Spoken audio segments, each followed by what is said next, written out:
Hi பேசுகிறேன்னா Sunday பேசுகிறேங்க.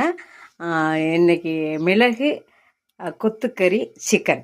Okay, இப்போ chicken வந்து தேவையான அளவு 1 கிலோவோ 2 கிலோவோ நீங்கள் வாங்கிக்கோங்க. ஓகே, ஃபஸ்ட்டு ஸ்டார்டிங்கில் நீங்கள் என்ன பண்ணணும்னா, ஓகே, ஹலோ, ஆமாங்க, இது எண்ணெய் கறி மசாலா பட்டை, தேவையான அளவு வெங்காயம், தக்காளி, பச்சை மிளகாய், இஞ்சி, புதினா, கருவேப்பிள்ளை இதெல்லாம் போட்டு நல்லா வணக்கி கறியை போட்டு அப்படியே போட்டுறணும், புளிஞ்சு போட்டுறணும். ஓகே, அதுக்கு மேலே மிளகு, சிக்கன் பொடி, கொஞ்சம் கருவேப்பிலை, கொஞ்சம் புதினா, மல்லி இதெல்லாம் தூவி அப்படியே மூடி வச்சிடணும்.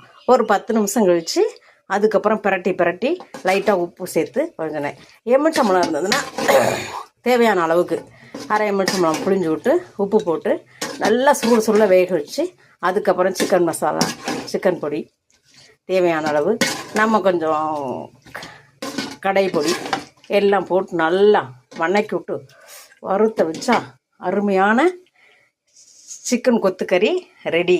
ஓகே, அதுக்கு சப்போட்டா என்ன தெரியுங்களா? ரசம் மிளகு ரசம் அப்படி தாங்க இருக்கும். சிக்கன் கிரேவிக்கும் ரசத்துக்கும் அப்படி ஒரு அருமையாக காம்பினேஷன், அவ்வளோ நல்லாயிருக்கும். புரியுதா?